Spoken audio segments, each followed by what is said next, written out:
Dollar. Dirt on money, no soul. Had to go and get it, ain't no time to kick it. Got a stack of flip for my foes. Dollar.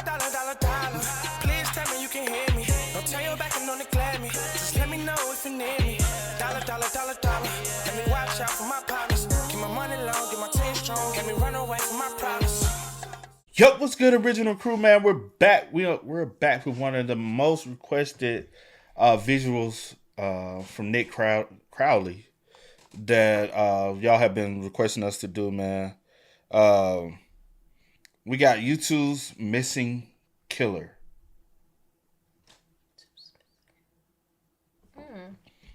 I know a lot of people have been requesting this one, so hey, man, we got y'all, man. So, with that being said, make sure you check out the links in the description box. Down below. You already know where to go if you want to first support. All you got to do is check out down below. Also, if you enjoyed today's visuals, knock it in with a thumbs up. But hey, man, let's hop into this one, man. Let's check it out. Let's see what's about. You ready, C? I'm ready. All right, let's get into it, y'all.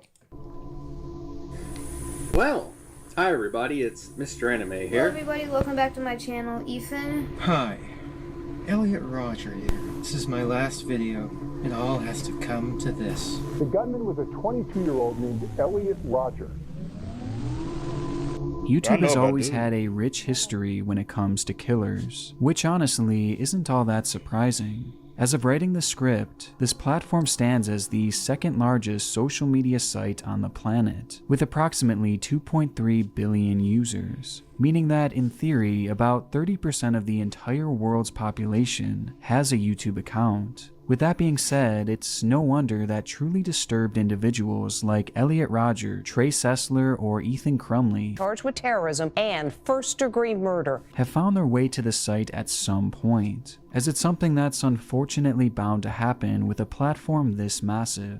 But of all the confirmed YouTube killers that have gained infamy over the past 16 years, they all seem to share one similarity, that at this point they've either been captured by police or for whatever reason are no longer alive. And though their stories are still incredibly frightening, they fortunately no longer pose any sort of danger to the public, as they have in some way, shape, or form been accounted for. Well, that is all but one at least, as I can only think of a single example of a YouTube killer that after committing their heinous crime has essentially vanished off of the face of the earth. It's a man whose guilt was never in question, yet who is now walking freely among the general public, somewhere out there. And to make his story that much more shocking, it's a man who we're already familiar with. I want my daughter to know that I love you. I already know. We know about this situation, but we'll let it rock out. Yeah. You know about it? Maybe. You do. We watched the video. I don't know if Mr. Ballin covered it or somebody else, but yeah. March 24th, 2014. An obscure home video is uploaded to YouTube with the title, "Cute Baby Laughing at Mommy Blowing Bubbles." The clip shows a mother holding her daughter as she blows gum bubbles, much to the enjoyment of the baby, who is laughing along completely infatuated with the ordeal. This would be the first video published to a channel called Trent Paschal, which was run by a man of the same name, and pictured within this video was his wife Savannah, the mother of his 2 children, along with his daughter Mackenzie. From the outside looking in, Trent was clearly a man who cared deeply about his family, as many of the uploads on this channel centered around them, and this theme would continue on for years to come, as Trent would officially switch to a new channel called Big Money T, where he continued posting more family content, using the page as a way to document their memories together, along with occasionally showing off his RC cars and tech tips. His videos were fairly low quality, and the channel is about what you would typically expect from a dad who was just using the site to archive footage, which equated to the channel being as obscure as it gets, as none of his videos would ever gain any serious traction, or at least all but one. As on October 21st, 2020, Trent would post one of the more infamous videos in YouTube's recent history, which instantly turned this mundane channel into one of the site's darkest. I'm recording this because I want my daughter to know that I love you, Paschal. Remember this? Yes. Yeah, okay. Yeah, I do. I'm so sorry that I've done this. I want you to know that you mean everything to me.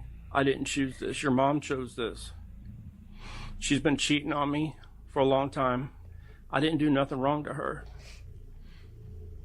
Much like his time had began on YouTube all the way back in 2014, this video, his final video, would also have his wife Savannah and daughter Mackenzie as its primary focus, with its title simply being his daughter's full name.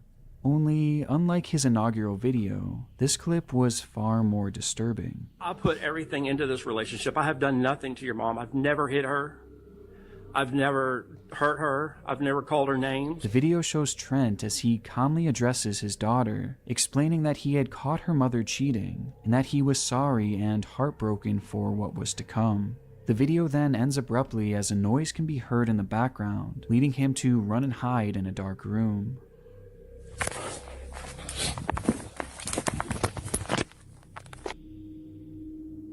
Without context, it's hard to understand what is happening with this video, though naturally, many would assume that it was in regards to an impending divorce. However, the reality was far more bleak than that, as in the moments immediately following this video, Trent would approach Savannah with a loaded handgun, and in an instant, open fire, shooting her twice and eventually killing her. Trent would then go on to upload the video to YouTube shortly after, not as an apology for some divorce or anything like that, but as an apology to his son and daughter for killing their own mother. Making matters more disturbing, while Trent talks, he appears completely emotionless, and despite multiple attempts to fake cry, no tears ever fall. I'm hurting so bad. I didn't do. I ain't gonna lie, that look like when he said I'm hurting so bad, and that looks like the face of somebody has literally snapped, but he's trying to show emotions, trying to show I care about y'all, I care about. No, it sounds like a mother, like a low key a psychopath. It's so crazy. You know what I'm saying? Like I'm trying to which one showed. I hate having this. I hate having it too. We talk about it all the time. But the first time when we had seen this, I was like, bro, just stop trying to force it. Yeah. Like, you know what you're about to do, which is so freaking sad. But I don't want to ruin it because somebody He already said it. I'm saying no. Okay, go ahead. No, people be talking about we be spoiling stuff. But he already anyway. But you can continue. I'm good. Alright, my bad. It's so bad. I didn't do nothing wrong to her. And all the while he's talking, he seems more focused on his hair and looks rather than anything else. I'm like, why me? My hair's a mess and I look horrible. Oh, sorry. Take these off. And instead, he seems totally void of any regret or empathy for the situation that was now unfolding, and the fact that he had now robbed his children of their mother, all because he thought she was cheating. And ultimately, he paints himself as the real victim, as their mother was the one that had supposedly cheated on him. The context of it all made this story almost unbearably upsetting, and it would only get worse as new details emerged. In the days following, it would be revealed that the noise heard while filming that had initially caused Trent to run and hide was, in all likelihood, Savannah herself arriving home. You love me like your own. And according to the police report, Trent was hidden within the shower of their bathroom when he ambushed Savannah and subsequently took her life, which, if you listen closely to the end of the video, you can clearly hear the rustling of shower curtains.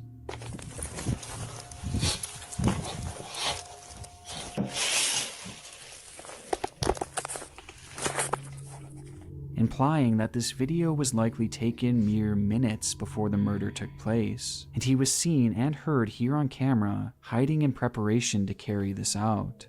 Given the shocking nature of this situation and this video, the story unsurprisingly became huge news across the world. and it even made a spot on YouTube's Darkest Channels 3. But if you had watched my video back when it was released, you'll likely be a bit confused as to why we're discussing it here. Okay. I was like, I know we've seen it before. We reacted so freaking much, bro. I was like, well, since we watching him, he couldn't have covered it again. You know what I'm saying? I thought it was him because I remember him telling the story and I remember his voice. Like when you had said it, I was visualizing it. I was like, no, I don't think it was. I think it was him, but I don't know. But I was a little confused. I'm like, since it's in this one, I was like, oh, maybe not. Yeah, I was like, bro, I know. I'm like, am I going crazy right now? Yeah. But so if you seen it, then you know about. You know what I'm saying? I just only reason why I told you because somebody was in. I don't. People care. gonna complain regardless. So I don't care. As if you remember, Trent's story had seemingly come to an absolute end the very day that he posted his last video. Following breaking news from the Greenspoint area tonight, where a Harris County Sheriff's deputy shoots a man in front of a shopping center. Investigators say the man shot was on the run, accused of killing his estranged wife. We have a picture of the suspect in this case. That suspect is 48-year-old Trent Paschal.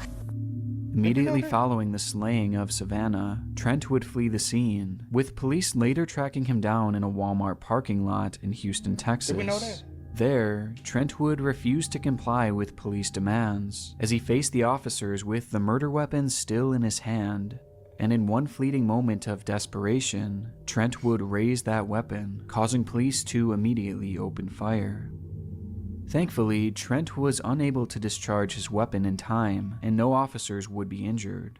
Though Trent himself would be shot multiple times, leaving him in critical condition, though he would eventually go on to survive the ordeal. And after nearly 2 months of recovery, he would be back to full health and placed behind bars. This is not only where Trent's story ended on YouTube's Darkest Channels 3, but it also seemed to be the ending of his story in general, as he would likely spend the rest of his life in prison. And truthfully, out of all the cases I've covered on this channel, I probably would have picked this as one of the least likely to have any major updates, as it seemed about as open and shut as it gets. But little did I know that at the time of posting that video over a year ago, Trent Paschal wasn't even in prison. You lie. Following his recovery in December of 2020, Trent would then be turned over to authorities, with his guilt being completely certain, as other than his own incriminating video, and the fact that he had raised his weapon at police officers, he was also caught on camera by his neighbor immediately following the shooting, as he was talking on the phone to his aunt and confessing to everything he did. Plus, Savannah's own mother had been with her when she was shot, and had witnessed everything before escaping the scene. Trent was undoubtedly guilty of murder. Yet, despite this, and the disturbing behavior exhibited before and after his crime, the courts would make the bizarre decision to allow him to go out on bail. The decision was shocking and immediately met with criticism, as I'll say this. With the bail thing, his bail must have been low as hell. Because typically, everybody has a, you know what I'm saying? Yeah. Everybody has to have the capability to be able to make bail. Now, the price wise, like the dude I went to college with, he murdered the girl. He murdered her. But that's the first time I had seen somebody with $1 million bail. And they gave him $1 million bill. I think he's been convicted now, but so they give every. That's I thought. I have seen people where they say no bail, but those when it's like a super high profile or you done bailed out and did something and then they give you no. I don't know how the bail shit work. I'm gonna just leave it up to that, bro. But I thought everybody has the right to a bail, you know what I'm saying? But the price wise, I've seen it $1 million, but I also seen it low. Which I'm just like, how do y'all decide whether or not you deserve a high bail or you deserve a low bail? How is that decided upon, you know? Like, please communicate and let the people know, like, y'all process of understanding. That part, I'm just like, I don't know. Nothing. I'm just. And it's in Texas. I honestly can't believe that.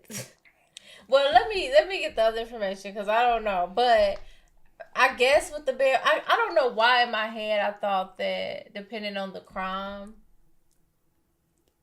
Yeah, I'm gonna have to do my research on that because I don't want to speak on. No, just say. I just thought depending on like, but then I can't say that because I have known people that like to take someone else's life and they have gotten a bail. So I was going to say I thought depending on like the crime, like if it's like something like murder or some other stuff, you know, that you don't have one, because I have seen some where it does be like no bail, but I guess it just depends on if that person has multiple offenses and stuff like that. I don't know. So with the situation recently with my little cousin, the murder situation, they're out.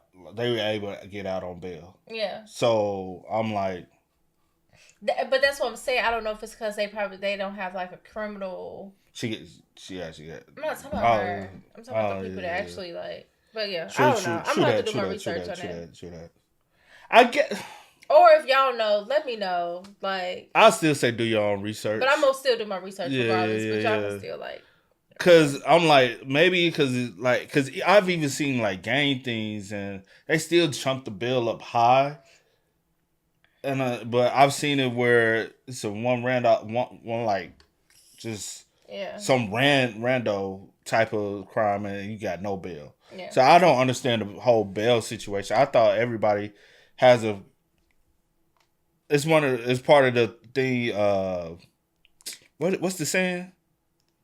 I don't know. Prove it to innocent to proven guilty. So you have to have a bail, because if you just lock me up without giving me a bail, then now you're presuming that I'm guilty. Or someone that's like considered like a flight risk or stuff like that. They don't with those. I've never seen one where they like. So I'll say this: give a bail to. I think in a YNW Melly case, just use him as a reference.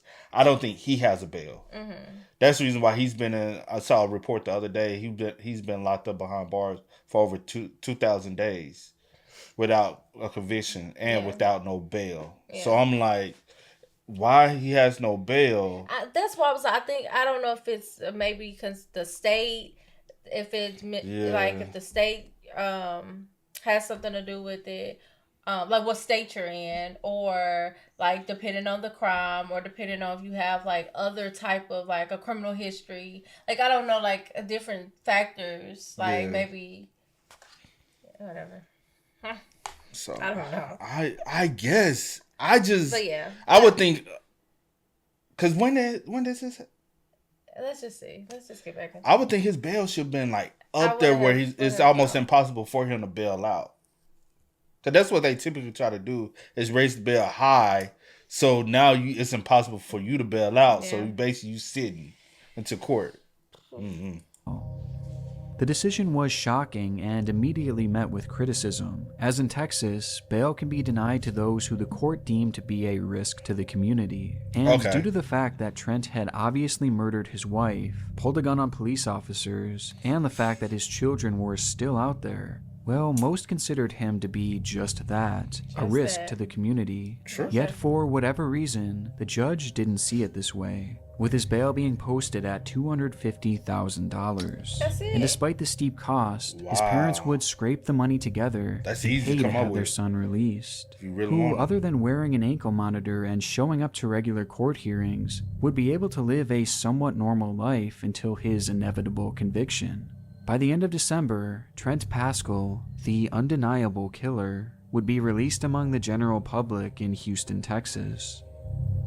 The decision was immediately met with disagreement that would only grow over time, as within the span of just 2 months, Trent would find his way back into custody on 2 separate occasions, both of which for violating the terms of his bail, though in each instance, they allowed him to go back on bail.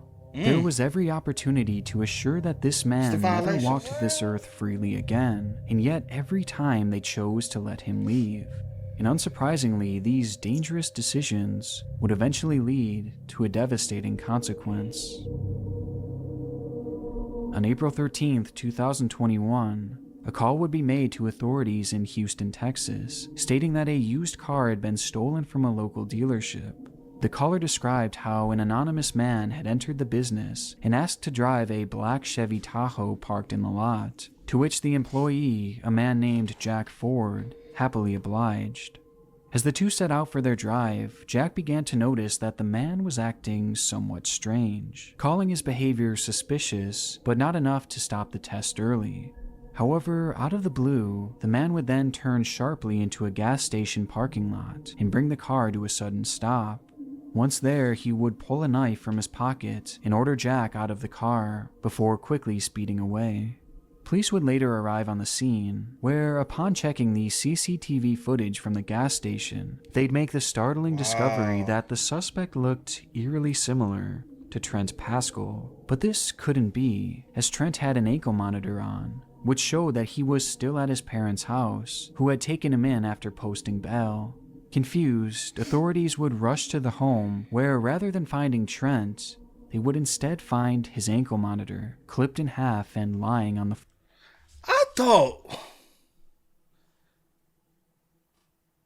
I'm ignorant. I've never been in an ankle monitor. But I thought if you cut it, it automatically alerts them that the device has been tampered with. Right? Child. I swear. I'm just confused as how to y'all why let he this was, go? But I guess it may depend on like what type. I don't know if like everyone is in like the. I ain't no criminal, so I ain't never been in and out of. I don't know. She like I ain't never been in and out of no jail. I don't know nothing. Only trouble I got into was when I was in grade school. Like I be seeing people in their ankle monitors and stuff, and some people look different than others. Some people you'll be out and about, you be like, bro, you out and about in the ankle monitor? They be like, yeah, mom. And some people ankle monitors look different. I don't know. So I guess it's just, jeez. I'm just trying to. That's crazy, bro. Yeah. Trent, they would instead find his ankle monitor clipped in half and lying on the floor. It was Trent Paschal who had stolen that car, and not only was he armed and dangerous, but he was now officially on the run. The news was extremely concerning, not only for members of the community, but for Savannah's parents in particular, as during Savannah's murder, her own mother Shirley was present at the scene, leaving her with the possibility that Trent could come back to finish the job. But even more worrisome was the fact that Savannah's parents had become the guardians to Trent and Savannah's children, who were now left without parents. And with Trent on the loose, there was a very real chance that he could try and take his kids back, using whatever means necessary. But it wasn't just Savannah's parents who were left devastated by the news, as Trent's very own parents had now been put in a truly awful position. They were the ones who had paid for his release 3 separate times, which added up to a whopping $550,000. And with Trent on the run, his parents were set to lose all that money. That's what I was finna say, because you got to think about the $250,000. They probably went to a bail bonds and paid $25,000. Then ain't no telling how much the other charges were. They chunked over the other couple thousand. Now they in the hole to pay all that money back, and they lose the $25,000 they already put on bail. And the other stuff. Boy, because if they can't catch them, now the bailsman has to pay up all the $250,000 and that. So they lose that money. Shout out to Bounty. I'll be watching. Yeah, I'll be watching Bounty every week, y'all. So you gotta. So now the bail bondsman's on the hook for it. They out looking for your ass because they want their money. Facts. You know what I'm saying? Because you on the hook. They on the hook for that. They on the hook for that, yeah. So, damn. So, if they don't cover you, you know what I'm saying? They can lose their money. I don't mean no harm.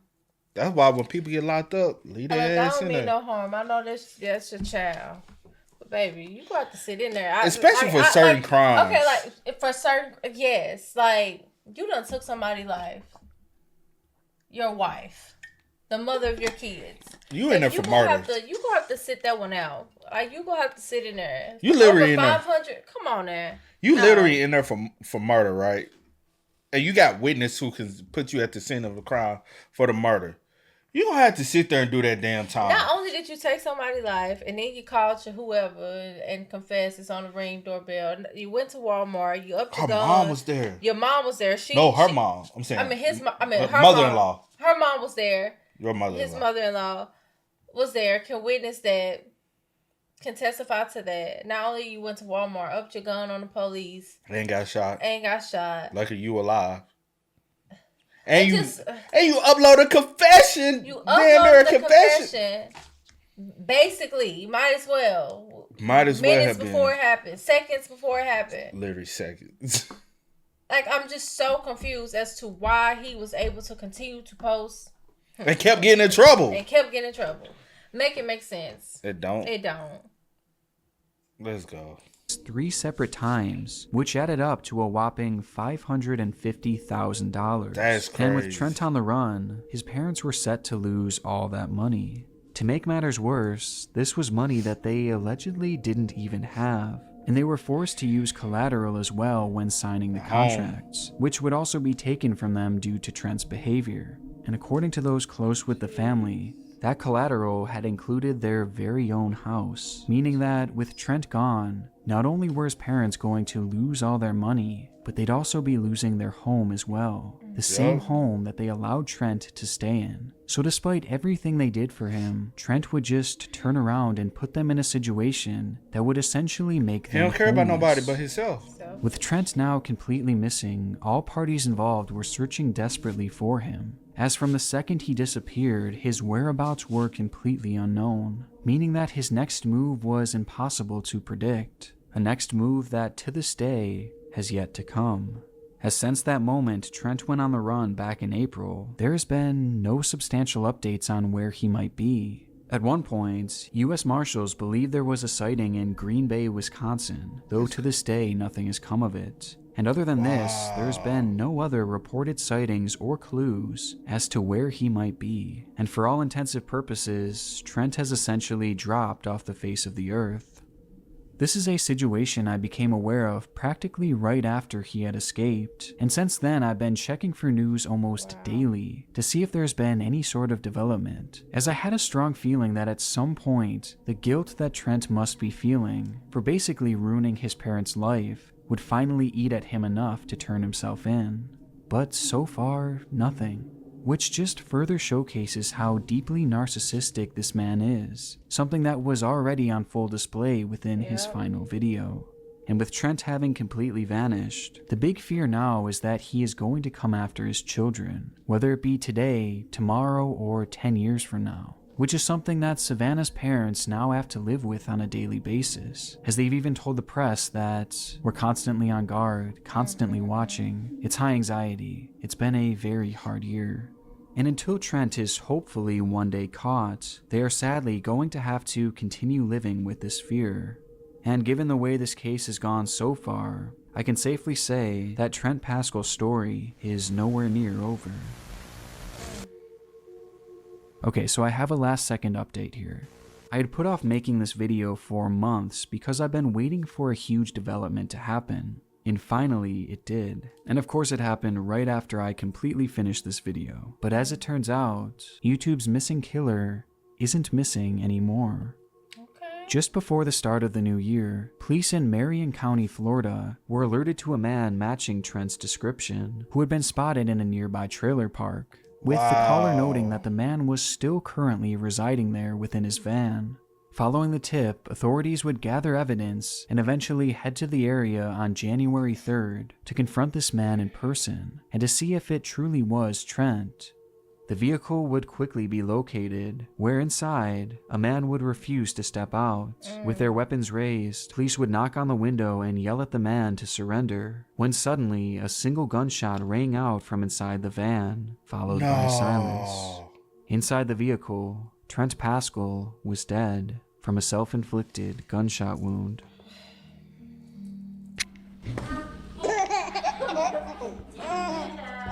Looking back on Trent's first ever upload on YouTube, all the way back in 2014, is haunting, as in this moment, they were a happy family. How could anyone have imagined that things would end up here? Accused of fatally shooting Savannah Paschal. Paschal fatally shot himself when sheriff's deputies arrived. As nearly 8 years later, this little girl and her brother are now left without either of their parents, both of which having been taken away from them in the worst ways imaginable. It's truly one of the most awful stories to come from YouTube, as the collapse of this family was so sudden and so brutal. But at least we can find some peace in the fact that it's over now, and Trent is no longer here to cause any more pain, and instead he'll only live on in infamy, just like the many other YouTube killers before him. A tragic story that this time has finally reached its end. That's crazy. I want to give a huge shout out to my gold tier patrons. That's crazy, bro. Very much so. Cause they ain't gonna hold you. I was like, why y'all want us to watch this, man? We already seen this before. Very much so. Wow. I was not expecting that twist. None of it. Other than what we already knew. Yeah. Cause I was like, why y'all want us to watch this? Y'all done seen us watch all these other stuff. I'm like, y'all know we done watched this before. Like, what y'all want us to watch it again? I'm like, that's crazy. And is it over? I say no. It'll never be over because them kids have to live with it. Yeah. Them kids literally have to live with the fact that one day they'll know. Mm-hmm. One day they'll fully understand. Mm-hmm. And they'll never get the answer of why. Yeah. The true answer of why. Yeah. You going to jail, you could have answered that question for them. They could have eventually had some sense of closure. Mm-hmm. Now, they'll never have that understanding or closure. You don't even know whether or not she was cheating on you or not. 100%. Because you ain't even, like, you know? Yeah. It's just so much. I'm just like, could have been, like, now handled, like, so then you peep this. Different. Your parents in the hole for that money. Yeah. Because you never went back to court. You never turned yourself in. So that money has to now be collected by the state. Yeah. So now those bail bondsmen have collected your parents' home. They put their home. For collateral. For collateral. Yeah. And you out here living in a freaking van. And 9 times out of 10, let's be real, they had to give up some other stuff too. That home probably wasn't the only thing they could have got. Yeah. Probably at home, cars. They're still in debt. For the love of their son. And you out here just don't care. All about self. I've been asked before, hey, can I use you as a no. Don't put me on nothing. Don't use my address. And the people were mad. I said, nope. Because when you made that decision to do whatever you had to do to go behind bars, that was your decision. Mm-hmm. So now you have to figure out how to get yourself out there. I cannot help you with that. You know what I'm saying? Yeah. And it's painful to tell people no, but you like, bro, we're all grown adults. Yeah. We gotta all have the mind to make adult decisions. Now I understand people got emotions and you act out of emotions sometimes, but action got consequences with it. Especially when you old enough to know, like, I shouldn't do that. Right from wrong. Yeah. Yep. Oh man. Yeah, definitely didn't expect that. I didn't even know he went on a run. Especially the ending, like with knowing, I was like, dang, he still. You know what though? Even the first time when he got shot by the police, I think he probably wanted to go out then, but wanted the police to take him out. You get what I'm saying? Yeah. Murder, like suicide by murder. You know what I'm saying? This one, it was just self-inflicted. Yeah, but shout out to the person that made the call to be like, hey, you know, to have awareness too. Yeah, to have awareness, like, hey, somebody, you know. Maybe like just come check it out, whatever. I just didn't expect, but I kind of did and kind of didn't the ending part because normally like you already like I'm not going to prison. Yeah, you know what I'm saying. So. But prayers go up to everyone that was impacted by the situation. Not only RIP to his wife, but prayers go out to his kids. Both of their kids that now have to deal with the situation. Her parents now having to re-go over raising 2 kids, you know what I'm saying, Also, his parents who have to now deal with the fact that we don't even have a relationship with our grandkids. And now we have to start all over because of a decision our dumbass child has decided to do. He made several dumbass decisions. Over and over and over again. So, hard to go out to all those who or impacted. Yeah, impacted by those situations, man. But y'all spam us up, man. Let us know y'all thoughts about it for us in the comment section down below. But until next time, y'all know how it go, man. I do go by the name DJ New Kid and Sis. We are. We out. Time to kick it, got a stack of flip for my foes. Dollar, dollar, dollar, dollar. Please tell me you can hear me. Don't turn your back and don't neglect me. Just let me know if you need me. Dollar, dollar, dollar, dollar. Let me watch out for my partners.